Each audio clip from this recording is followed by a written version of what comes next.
भागवत गीता में भगवान श्री कृष्ण कहते हैं, संगत का असर सब कुछ बदल देता है। संगत के कारण चाल ढाल, पहनावा, खान पान, बात करने का तरीका, चरित्र आदि में बदलाव आ जाता है। हमारी संगति का जीवन में गहरा असर पड़ता है। इसलिए संगत अच्छे लोगों का करना चाहिए, जिससे उनकी अच्छाई को हम ग्रहण कर सके। कहते हैं, खरबूजा खरबूजे को देखकर रंग बदलता है। इस कहावत का अर्थ है कि संगत का असर हर किसी पर कम या अधिक होता है। संगति से मनुष्य जहां महान बनता है, वही बुरी संगति उसका पतन भी करती है। अच्छी संगति पारस के समान है। जिस प्रकार पारस के छूने से लोहा भी सोना बन जाता है, उसी प्रकार संगति के प्रभाव से दुष्ट व्यक्ति भी देवता समान बन जाता है। लेकिन यदि व्यक्ति को बुरी गति मिलती है तो उसका जीवन नर्क हो जाता है। दोस्तों, मैं आपको एक कहानी के माध्यम से बताता हूं, इसे ध्यान से जरूर सुनिए। एक छोटे से गांव में एक लड़का रहता था। वह पढ़ाई में बहुत होशियार था, लेकिन उसकी संगति अच्छी नहीं थी। वह ऐसे दोस्तों के साथ समय बिताता जो सिर्फ मस्ती और आलस में वक्त गुजारते थे। वो लोग हमेशा मजाक करते और पढ़ाई लिखाई से दूर भागते था। धीरे धीरे वह भी उनकी आदतें अपनाने लगा और उसकी पढ़ाई पर असर पड़ने लगा। पहले जहां सब उसकी तारीफ करते थे, अब उसकी स्थिति बिगड़ने लगी थी। एक दिन उसके पिता ने उसकी बिगड़ती स्थिति को देखा और सोचा कि उसे सही राह पर लाने के लिए कुछ करना होगा। वह उस गांव के ही एक बुजुर्ग के पास ले गए, जिनके पास ज्ञान और अनुभव दोनों ही थे। उस बुजुर्ग ने लड़के से एक बात कही, बेटा, संगत का असर बहुत गहरा होता है। जैसे कोयले के ढेर में रखा हीरा भी काला हो जाता है, वैसे ही अगर तुम गलत संगत में रहोगे तो तुम्हारे जीवन पर बुरा असर पड़ेगा। अगर तुम अच्छे लोगों के साथ रहोगे तो तुम्हारा जीवन भी सकारात्मक और सफल होगा। उस लड़के ने उनकी बात को समझा और धीरे धीरे अपने दोस्तों से दूर होने लगा। उसने पढ़ाई पर ध्यान देना शुरू किया और उन लोगों के साथ समय बिताना शुरू किया जो उसे प्रेरित करती और आगे बढ़ने में मदद करती थी। कुछ समय बाद उसकी मेहनत रंग लाई और वह फिर से अपनी कक्षा में अच्छे अंक लाने।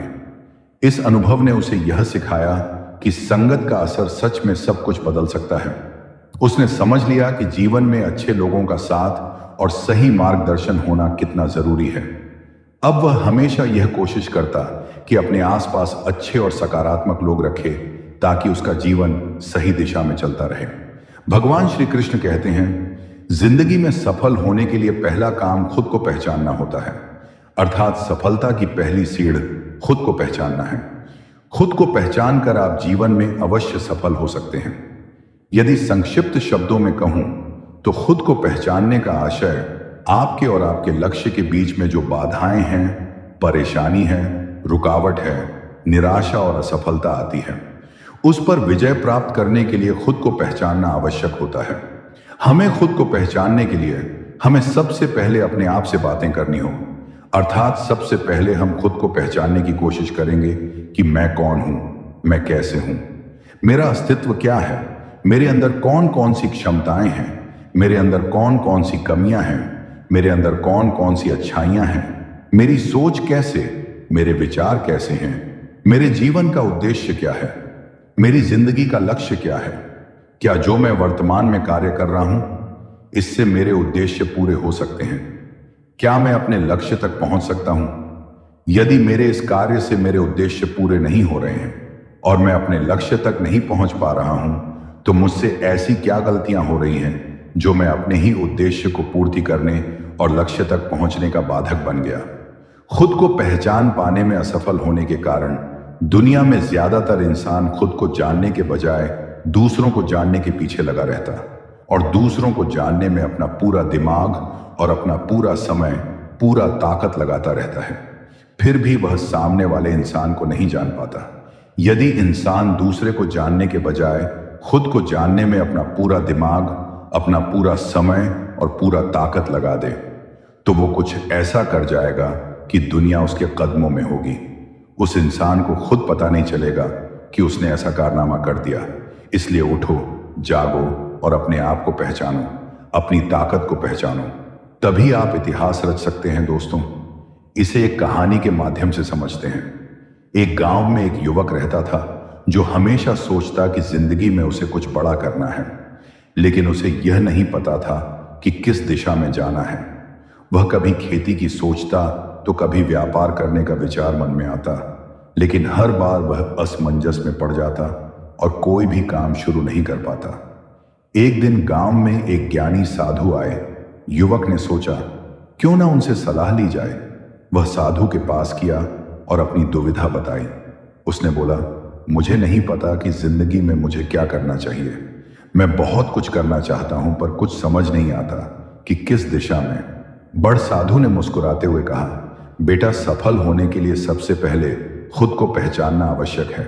तुम किस चीज में अच्छे हो, तुम्हें किस काम में खुशी मिलती है, पहले यह समझो। हर इंसान की अपनी खासियत होती है। अगर तुम अपनी क्षमता को पहचान सकोगे तभी सही दिशा में आगे बढ़ पाओगे। साधु ने उसे एक काम करने को कहा। उसने कहा, हर दिन थोड़ा समय निकालकर सोचो, ये तुम्हें क्या करना सबसे अच्छा लगता है और कौन से काम तुम्हें खुशी देते हैं। धीरे धीरे तुम्हें अपनी राह साफ दिखाई देगी। युवक ने साधु की बात मान ली और हर दिन खुद के बारे में सोचने लगा। उसने महसूस किया कि उसे खेती में आनंद आता है और वह उसमें नई नई चीजें सीखने का इच्छुक है। कुछ समय बाद उसने खेती में नए तरीकों को अपनाना शुरू किया और धीरे धीरे में माहिर हो गया। उसकी मेहनत और रुचि ने उसे सफलता की ओर ले जाने में मदद की। गांव वाले उसकी तारीफ करने लगे और उसने अपनी फसल से अच्छा मुनाफा भी कमाया। उस दिन युवक ने यह सीखा कि सफलता की पहली सीढ़ी खुद को पहचानना है। जब उसने अपनी पसंद और क्षमता को पहचाना तभी वह जीवन में आगे बढ़ सका और अपना लक्ष्य प्राप्त कर लिया। इसलिए अपनी क्षमता को पहचानिए और जीवन में आगे बढ़िए। श्री कृष्ण कहते हैं कि हमारी जिंदगी में कभी ऊंचे उठाव, कभी गहरे गिराव आते रहते हैं, लेकिन याद रखिए, हर उतार चढ़ाव हमें कुछ ना कुछ सिखाता है। जिंदगी एक परीक्षा है और हर दिन एक नया प्रश्न है।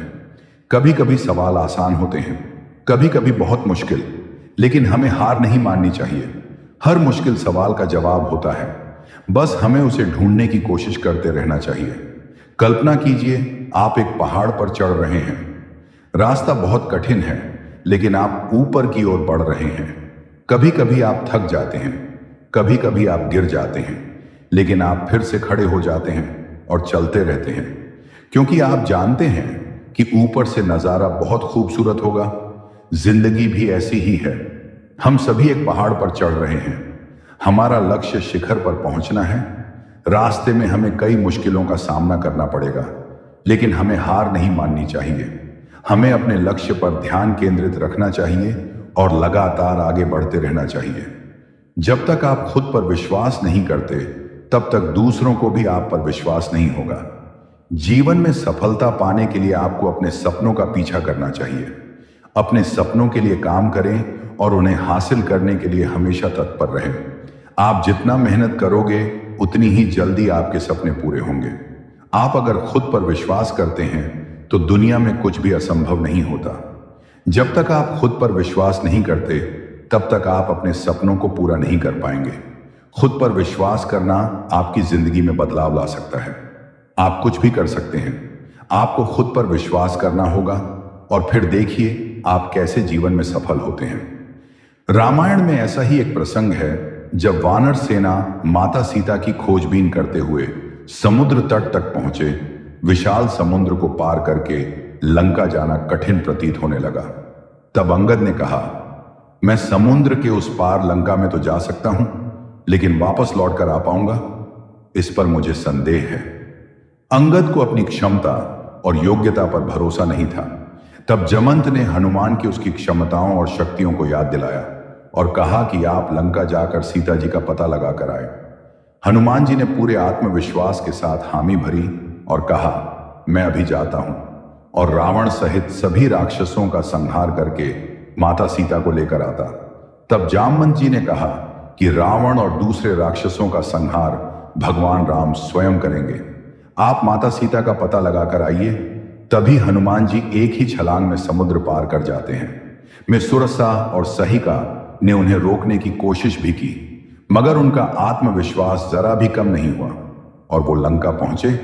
वहां कई राक्षसों का संहार किया और अशोक वाटिका में सीता जी को देखकर फिर वापस लौट आए। दोस्तों, जब हम किसी ऊंची मुकाम की तरफ जाते हैं तो मन में आशंकाएं और भय जरूर आ जाता है, मगर हमें इनसे पार पाने के लिए अपने भीतर के भरोसे को मजबूत रखना चाहिए। उत्साह के साथ लक्ष्य की ओर बढ़ने से भीतर का भरोसा भी मजबूत होता है। अगर हमें अपनी क्षमता पर हो जाए तो कोई भी लक्ष्य आसानी से पाया जा सकता है। अगर आपको खुद पर विश्वास नहीं है तो आप डरपोक। क्या आपने कभी सोचा है कि पर्वतारोही खिलाड़ी आदि भी दूसरे लोगों की तरह ही होते हैं, फिर भी वह इतने कठिन लक्ष्य आसानी से कैसे पा लेते? इसका जवाब है आत्मविश्वास, खुद पर भरोसा। दोस्तों, इस वीडियो में बस इतना ही। मिलते हैं अगले वीडियो में। अपना ख्याल रखिएगा। जय श्री कृष्ण। मैं